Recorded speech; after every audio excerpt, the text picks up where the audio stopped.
di sebelah mata aja. Dan ini keputusan yang wise. Tapi dengan circle seperti ini, tetap sulit sih buat gue ya. Misalnya ke Gatka pun juga sulit. Tapi agak sama nggak sih circle-nya kayak tadi? Cuman agak lebih naik aja. Agak-agak naik. Ke Iya. shooting range pun juga sulit. Heeh. Shooting range pun ya banyak hafalannya ke arah benar-benar pagar tiangnya itu. Di Yes. arah beton-beton selalu touchdown yang ke situ. Padahal sudah gue sampaikan. Itu nggak enak. Jangan mengambil dari situ. Iya. Jangan. Ketika memang ya gue paham sih mungkin di dalam in game ya mau di tempat mana lagi kalau bukan di situ yang notabene lu sulit selamat tapi lu sustain. Kalau Iya. utility granat lo mumpuni untuk melawan di tetangga-tetanggaan lo tuh. Tetangga ya. Tetangga-tetanggaan lo. Tetangga-tetanggaan Tapi lo. emang sih yang keseringan gue lihat adalah orang udah touchdown ke sana kan ngepron tuh Ya. ya kan big forting ngepron ujung-ujungnya kemakan sama granat lawan yang ada di bagian high ground atau Dua-duanya ketembak nggak ada yang selamat. Iya, Iya. kayak ujung-ujungnya udah makan makanan satu sama lain. Soalnya biasanya bangkai pesawat udah diisi duluan. Pasti. Betul. Jadi ya dengan ritme yang hari ini banyak cepet-cepetan gue rasa Langsung nanti diganti tuh Jel. Nusi dikeluarin. nanti iya juga ya. Tapi benar sih, gue juga agak tanda tanya ya. Kenapa Nuzi ini Tadi dimainin. ditaruh ya di Super Weekend?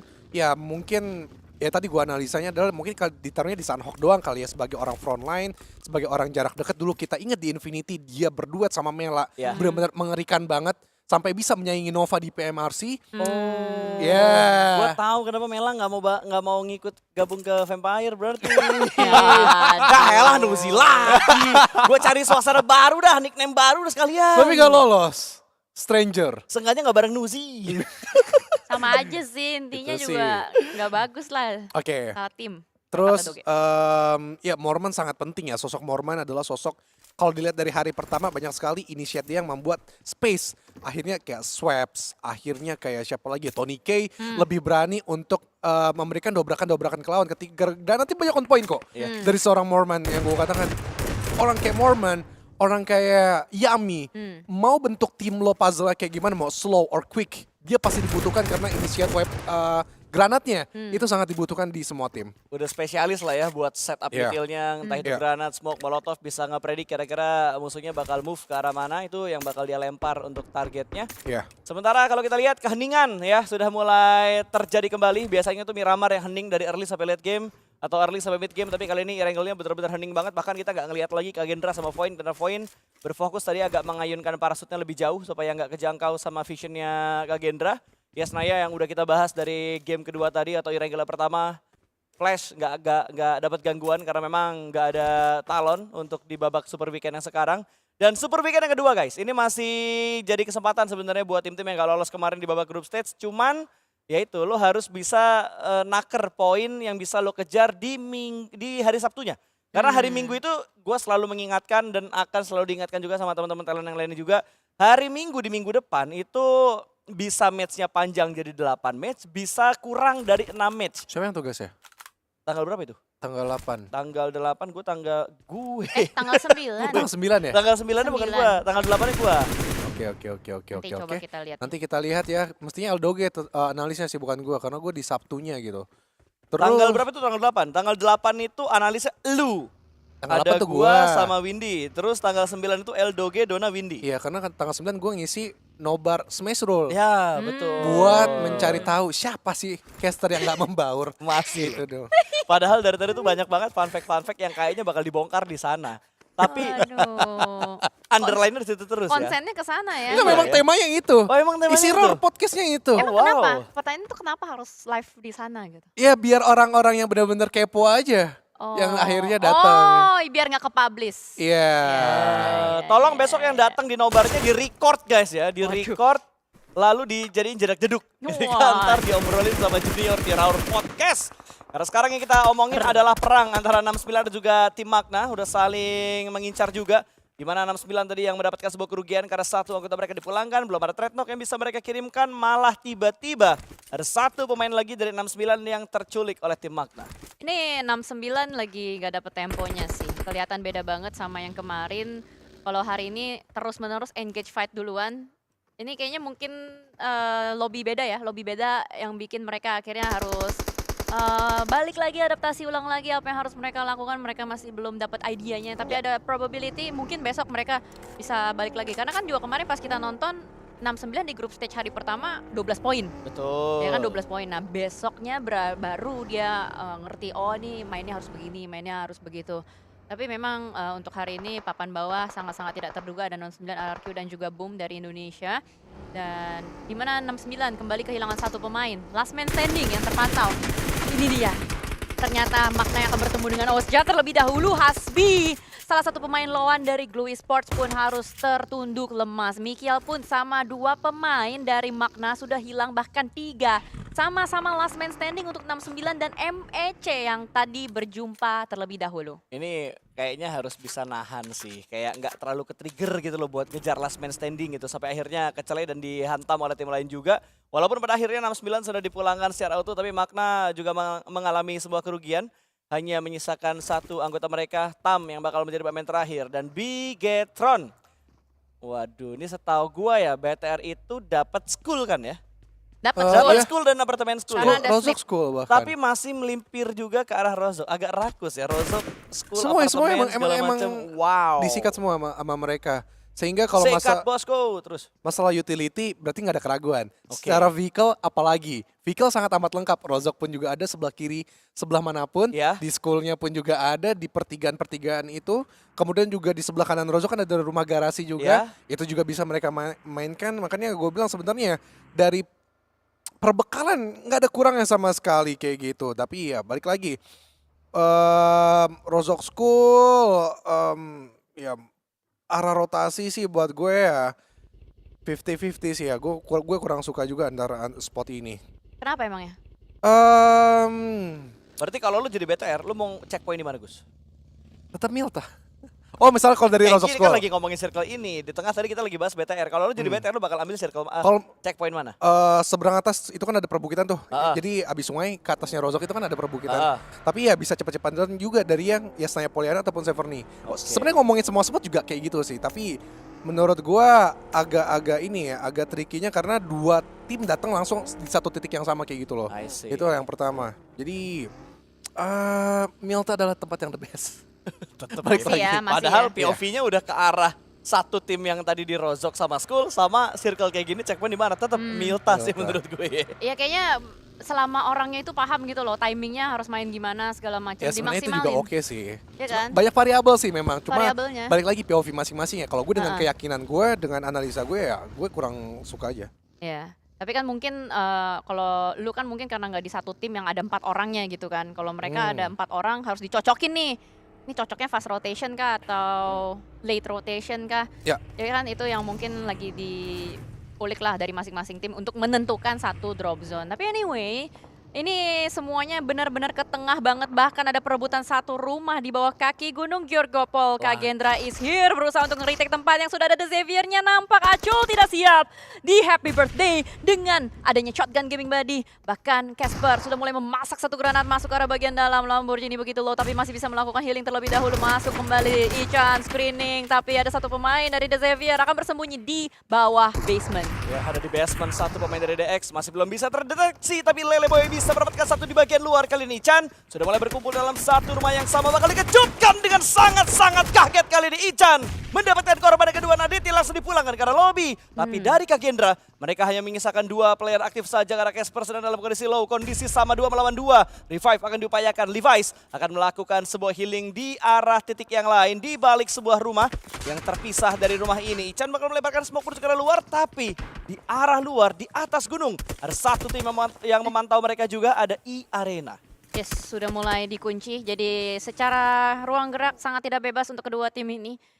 Ini fight yang udah kejadian juga tadi. Tadi ada juga perebutan di kaki gunung, tapi gue lupa siapa timnya yang rebut area ini. Dan ini adalah rumah kematian juga, dulu sempat ada di PMPL apa di PMSL yang ada 5 tim tabrak-tabrakan ganti-gantian itu. Ya. Dan kita melihat bagaimana dari Kagendra kali ini yang akan mengganti role 69. Karena selama ini yang ketemu sama The Saver tuh 69. Betul. Ya. Skornya 2-0.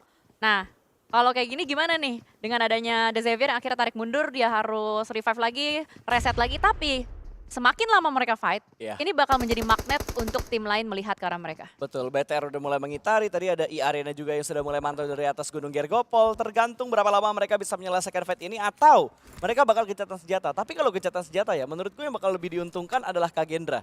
Mereka punya rumah yang perfect, mereka punya basement juga. Dibandingkan sama DX yang hanya punya satu rumah kecil dan satu shack kecil. Iya sih. Tapi mau seberapa lama itu loh, jadi pertanyaan juga. Ruang gerak nggak akan lebih leluasa karena udah masuk stage ketiga juga. Akan lama gue rasa antara Kagendra sama The Savior. Ya, gue coba ya gue ngomongin ini ya untuk masalah ini. Gue setuju sama Bro Pasta, memang lebih worth adalah compound yang memang di retake oleh tim Kagendra. Itu poin yang pertama. Poin yang kedua, pemain The Savior agak geser, itu space ruangnya banyak sekali sehingga pasti utilnya akan terbuang banyak sekali, especially smoke. Dan EA pun juga akhirnya mungkin agak berpikir dua kali untuk bijak lagi di stage yang kedua tadi, mereka untuk membuka tembakan. Itu hal yang pertama. Terus yang selanjutnya lagi, gue senang dengan apa yang dimainkan oleh Kagendra untuk levelan tim yang datang dari PMNC untuk coba retake compound. Tidak ada keraguan sama sekali kayak muter vehicle. Banyak sekali yang tim-tim yang ingin menabrak compound, retake compound, berputar-putar nggak jelas menunggu momen, but Kagendra coba create a moment. Ya, jadi nggak langsung muter-muter, ya langsung aja ujung-ujungnya tabrak. Tabrak aja, mau sikat ya, sikat aja gitu loh. Dan walaupun memang harus mengorbankan satu acul, tetapi informasinya juga banyak dan ya at least mereka 1v1 tukeran. Jadi keadaan sekarang 3 versus 3 Berimbang gitu. jatuhnya, an eye for an eye, ya kan? Kalau misalkan kata orang-orang Mata tuker mata. mata tuker mata, Oke. satu tuker satu gitu kata orang-orang. Tapi tadi Voin gue ngelihat dia dimakan sama beberapa tim karena tadi dia sedikit terlambat untuk masuk ke arah bagian dalam. Tadi ada Bigetron kalau nggak salah yang motong dia, tapi Elimnya nggak masuk ke Bigetron. Terus ada The Xavier juga, ada Sidal juga tadi, sorry bukan The Xavier. Tapi kita geser menuju ke arah gorong-gorong. OJTH bertemu dengan TM Entertainment, derby Thailand terjadi saat ini. Tabrak-tabrak langsung masuk ke arah bagian dalam, selesai sudah. Untuk tim yang bernama TM Entertainment, kaget gak lu Gue OJTH? kaget coy. Tim Secret datang. Tiba-tiba ada yang terbang coy, mobilnya tadi dari Osja dan bisa langsung meratakan seluruh pemain dari tembakan kali ini. Sebelum mereka melakukan looting, sebelum mereka melakukan reset, tiba-tiba ada tim yang mendobrak mereka kembali. Satu mendekati bagian atas tim Secret. Sudah mulai menguasai gorong-gorong, tapi Lindas ada gagal, tapi granatnya connect. Brick bisa mendapatkan satu, namun Brick juga dibuat tumbang. Ada granat dari Red Bull, tapi Osja menerima karmanya dan Secret akan menerima karma dari RRQ. Tapi kok nggak puas? Masa katanya Sang Raja hanya dapat res-resan gini doang? Kalau Sang Raja mah to point dari awal langsung hajar. Masa jadi third party ya? No bro, yang paling penting adalah Selatan. Mereka akhirnya punya entry yang lebih leluasa bro. Gatka. Tapi tetap fightnya mereka ngambil sisaan doang. Tapi memang sih puas itu nggak boleh sih. Iya Lo kan? harus Iya. haus terus. Iya, harus haus terus. Belum Makanya chicken. kemarin ya, walaupun boom peringkat 1 segala macam, tagline-nya si Bang Kibo cuma stay hungry. Hungry bisa nggak disebut. Stay hungry doang. Ya, Oke. nggak boleh kenyang ya. Makanya lapar namanya lapar terus ya. Nah. Dan lapar ada di RRQ ya. Ya. Masuk terus ya. Sejauh ini gue belum lihat sih ada nickname kenyang. Bikin. Nggak mau, kenyal gue mah, bukan kenyang. Waduh. Ya. Mau dilanjutin tapi kemana? Jangan, Mana ya? jangan ya. Iya. Terima kasih teman-teman. Kita geser ke lihat Aduh. zona dulu. Ayana Ruins ya. nonton. Ah, apa? Enggak, Ayana nonton. Oh Ayana, halo Ayana. Dan ini Ruins ya, yang menjadi pusat juga Gunung Georgopol masuk setengahnya. That's why ada Voin yang udah bertengger 2 pemain. Sekitaran mereka ada i arena.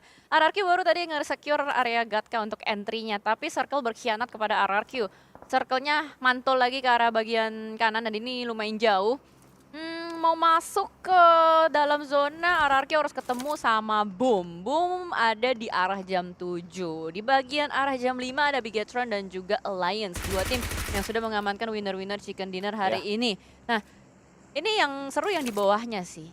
Tim Flash enak dia. Dia kan sendirian di atas tuh. Belum ada orang yang mau rotasi lewat atas sejauh ini ya.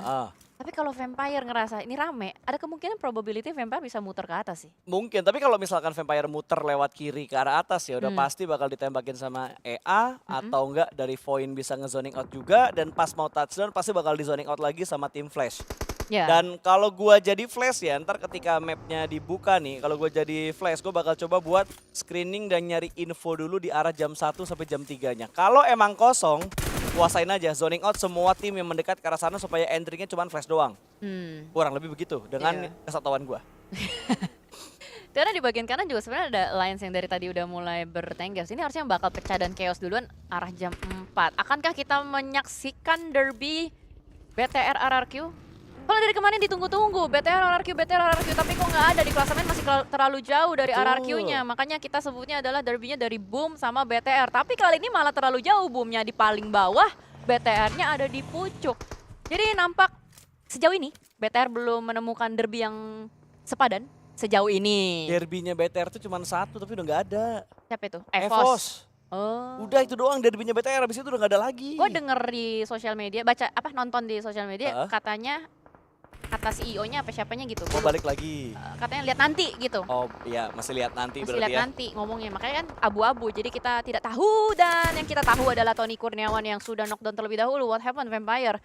Kali ini mereka agak sedikit bingung gimana caranya untuk masuk, padahal spesialisasi mereka adalah biasanya main di outer. Ya. Tapi nampak kali ini kayak, gue harus masuk lewat mana ya, main di outer ternyata susah juga untuk di PMSL Spring 2025. Ya apalagi sekarang pergerakan mereka banyak banget bakal motor gitu di atas ke zoning sama EA, terus muter ke arah kanan juga bakal kepotong sama tim Sam9. Tapi Sam9 kayaknya nggak secepat itu untuk langsung mengambil bagian center, malah Sam9 yang akan menabrak kompon dari Bumi Sport, di mana Yami sudah mulai memasak granat. Hati-hati, granat dari Yami bakal connect, tapi ternyata nggak connect sama sekali. Hanya memberikan gertakan saja menuju ke arah Sam9, melainkan malah Viren tadi yang sudah melemparkan granatnya, masih belum terlalu on point. Ada smoke yang cukup tebal dibuat oleh kedua tim ini. Granat terlempar terlalu jauh, tidak memberikan efek apapun menuju ke arah Boom Esport, dan Boom lebih memilih untuk melipir ke arah lower groundnya. Mungkin mereka berniat untuk membackstep posisi dari tim Sam9. Ada probability mereka ngehold sampai zona terbentuk sih, karena dalam beberapa detik lagi zona akan mengecil. Nah itu dia, jadi ada kemungkinan bisa langsung fight aja untuk cepat selesai atau harus disengage. Tapi sejauh ini dari Sam9 masih nahan di bagian lower groundnya, belum ada pergerakan atau komitmen apapun. Sama halnya juga dengan Boom, sama-sama sabar. Opening frag belum nampak saat ini, belum ada impact yang jelas dari utilities demi utilities yang terus dilontarkan. Dari Sam9 pun dia ngelempar granat kayak semuanya salah sasaran terus. Tapi Viren screening, masuk ke dalam rumah, tidak ada siapa-siapa karena memang satu pemain Boom ada di balik filter AC. Ini dia.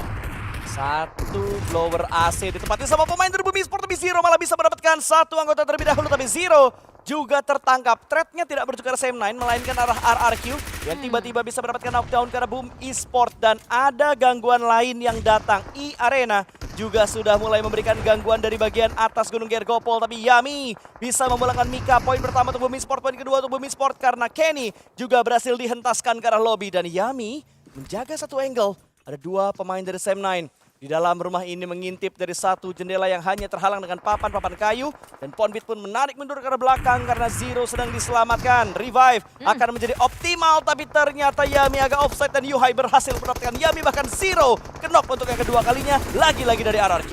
Dua pemain yang masih belum bisa diselamatkan, bahkan Vampire terdengar dentuman yang sabun. Itu siapa yang kena? E-Arena sama Vampire ternyata yang berperang. Dan E-Arena yang memenangkan fight-nya. Vampire pulang menuju ke arah bagian lobby. Tadi lama banget dang deng dong, tapi kali ini Viren through the smoke mendapatkan satu pemain dari Boom. Berhasil di-trade oleh seorang Frenzy, bahkan dicoba kembali yang kedua. Rata Sam9 berhasil Boom untuk bisa bertahan saat ini. You know what's cooking? Boom! Dapetin satu demi satu pemain dari tim Sam9. Walaupun secara nggak langsung ada bantuan dari E-Arena, tapi tetap Boom yang berhasil menghentaskan pemain-pemain yang cukup banyak bagi tim Sam9. Sementara RRQ dan juga Bigetron masih berlanjut setelah tadi RRQ mengganggu pesta antara Boom dan juga Sam9. Kali ini RRQ bakal fokus ke arah Bigetron. Snape ada di arah luar di tengah smoke yang sudah mereka pop up, dan sepertinya ada penyebaran dari RRQ memberikan distraction ke arah pemain dari Bigetron. Ada satu granat yang dilemparkan tapi nggak connect ke siapapun. RRQ mulai berputar tapi sambil mengamati pergerakan dari Boom Esport. Walaupun ada smoke dari Boom, setidaknya Peko baru aja ngelihat satu kepala yang keluar dari dalam smoke ini. Itu dia split jauh banget ya si RRQ ya. Lumayan ngelebar loh dari Genfos, Nerpeko, Lapar, sama Hazel. Kayak membentuk satu garis lurus. Tapi ini kalau keculik satu akan berbahaya sekali. Sementara waktu Genfos kembali repositioning dia untuk mencari tempat yang aman dan nyaman. Sembari Nerpeko berusaha untuk memberikan backup dari bagian belakang. Ngezoning out pemain-pemain dari Boom. Boom dan E-Arena sebentar lagi akan bertemu ternyata. Belum selesai gue ngomong, sudah langsung ditembak-tembakin pemain-pemain dari Boom. Hanya menyisakan Ponbit seorang diri saja, last man standing. Ponbit. Aduh, ngepron dia dan berhasil dari bagian belakang. Sakura ditaklukkan dan mobil E-Arena sedikit nyangkut. Tapi ternyata Ponbit pun dipulangkan oleh NC2. Ya mau gimana ya, karena dari tadi ada yang berkeliling dari arah tim EA. hanya ada pantauan-pantauan dari beberapa titik saja, sementara ada pemain dari Arena yang benar-benar berputar untuk mencari keberadaan seluruh pemain dari Bumi Sport setelah mendapatkan marking-marking dari anggota IA yang lainnya atau EA yang lainnya. Dan RR kini kalau gue lihat dari cara nge-splitnya Jel ya, gue karena ngelihat ada Genfos-nya entah kenapa kayak teringat victim zaman dulu gitu loh, suka nge-split kayak gini. Tapi kalau yang belum lama ini ya keingetnya Mortal GBX waktu mereka bermain di PMGC. Ya otak-otakannya si Genfos lah Ya, ya. betul. Soalnya juga Genfos kemarin pas dia nge-split sendirian di Miramar dia bertahan gitu. Emang kayaknya dididik untuk gimana caranya lu bisa set as individual. Bahkan RPHko mendapatkan kembali pemain-pemain dari Arena yang nyangkut di bagian luar. Bahkan mereka tidak greedy untuk mencari seutuhnya. Dapat satu, dapat dua, cabut, dapat satu. Dari Peko akhirnya bisa mendapatkan trade menuju ke arah tim Bigetron di mana Snape yang berhasil mereka amankan, tapi trade terjadi, lapar tumbang 1 tukar 1 antara Bigetron dan juga RRQ. Ada sebuah spekulasi granat yang dilemparkan, tapi Peko dengan tatapan mata yang cukup tajam melihat informasi menuju ke arah Bigetron, tapi sayang sekali masih belum bisa mendapatkan sebuah knockdown. Ada sebuah granat yang mereka lemparkan kembali dan Rezi yang bisa mengeksekusi seorang lapar. Pemain-pemain dari Bigetron masih lengkap dengan 4 pemain ya. Bahkan mereka masih bisa membuat satu setup untuk bisa mengkerangkengi pemain-pemain dari RRQ. 3 melawan 4 saat ini kondisinya. Dan entry-nya itu sama-sama dari arah jam 6.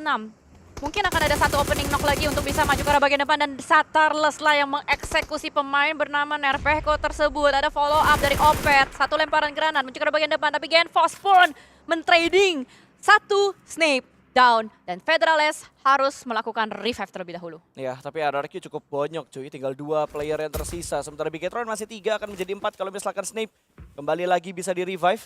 Peko susah tuh Peko buat di-revive-nya karena terlampau jauh. Satu smoke kayaknya nggak cukup, butuh 5 atau 6 smoke. Plus gerakan-gerakan yang cepat untuk bisa menyelamatkan seorang Snape. Dan Potato di bagian lain juga termakan oleh CDALL. Kali ini Alliance bisa mendapatkan satu knockdown ke arah pemain dari tim Void. Tapi Potato tereksekusi sepertinya. Poin hanya menyisakan 1, tapi Bigetron mereka masih melancarkan serangan menuju ke arah tim RRQ. Genfos terlambat lalu memberikan backup reload terlebih dahulu, tapi itu YOLO banget Rezi. Dikira debu sekali, langsung bertahan dia, bersembunyi tapi terlambat, tapi Genfos termakan dari granat seorang Satar. Wow, Oh, Federales, sorry. Opet lagi. Emang utilitiesnya maksimal banget kalau dia gunakan. Sementara kita akan bergeser kembali menuju ke arah Kagendra dan The Xavier. Berarti BTR RRQ 1-0 ya. 1-0 guys. Oke. Fokus menuju ke arah Kagendra dan juga The Xavier. Rumah mereka masih masuk ke dalam zona. Tapi lebih ke arah rumahnya The Xavier. Jadi Kagendra harus ngeritik ke arah bagian depan. Harus ngedobrak tempat dari The Xavier. Tapi masalah di belakang dari Kagendra. Ini masih ada Tiger. Pas lagi ya, tapi ada Lele Boy. Kan beda. Oh, Itu beda. nickname. Timnya burung tetap. Oh, berarti kelinci ngincer burung. Burung coklat. Tapi Federales tertembak karena terlalu sibuk dengan Team Flash. Adik Luke memberikan sebuah serangan tiba-tiba dari bagian kanan. Sementara Satar harus menyelamatkan kawannya. 2 gemoy in action. Tapi Adik Luke tidak henti-hentinya. Terus melakukan spekulasi tembakan. Masih belum ada yang connect sejauh ini. Alliance sudah mengendalikan zona. Lihat betapa lebarnya mereka split. 1/4 atau 2/3 zona ada di tangan Alliance. Sementara tim-tim lainnya numpuk semua di arah selatan sampai arah jam 8. Ya, dan lihat percobaan dari Kagendra untuk bisa mendapatkan Xavier. Ada satu molotov juga yang dilemparkan membatasi pergerakan dari Kagendra. Satu pemain terbakar, tapi Tiger memasak sebuah granat. Ada 5 granat yang dia punya, bakal dilemparkan ke arah Lele Boy. Dan ternyata Lele Boy menyadari lemparan granat tersebut, berpindah ke sisi kiri traktor dan menyelamatkan dirinya dari splash damage-nya. Tapi Tiger dengan granat yang kedua bisa mendapatkan satu knockdown ke arah target yang berbeda. Lamborghini diamankan, tapi Casper yang mendapatkan eliminasinya. 1 poin bertambah untuk Kagendra, tapi Kagendra dihentaskan karena Tiger berhasil memangsa satu persatu anggota mereka. Yes, itu kejepit sih depan belakang, jadi udah kayak nggak punya ruang gerak enak. Tapi Bigetron kembali melebarkan tempat mereka. Robot mode war takjil. Opet sudah sangat dekat sekali dengan seorang Parajit. Satu granat sudah mulai dimasak. Akankah connect atau tidak? Tidak jadi dilemparkan. Dia ganti senjata, tapi Federales masih terkena beberapa peluru-peluru panas di luar sana. Ternyata Alliance pun memberikan gempuran. Satar, Rezi down. Hanya Opet yang tersisa. Tinggal Federales yang tersisa. DX juga hanya menyisakan last man standing saja. Berarti 1-1 melawan 4 pemain dari tim CDAL atau Alliance kali ini. Yang coba untuk mendobrak para Jin berdansa di dalam rumah. Satu orang kelihatan dan miss the shot. Satu bullet piece membuat dia tidak bisa bertahan lebih lama lagi. Dan ini dia. Back to back chicken pertama terjadi. Selcom DG Alliance berhasil mendapatkan chicken kedua mereka. Gokil Alliance, bener sirene udah berbunyi, uwi. Alliance udah dapet tempo main di E-Rangel, nggak berhenti coy. Dan gimana Gus, tadi lu ngelihat penyebarannya di akhir-akhir endgame? Sayang ya, Bigetron maksud gue tadi agak overfokus ke satu di Xavier.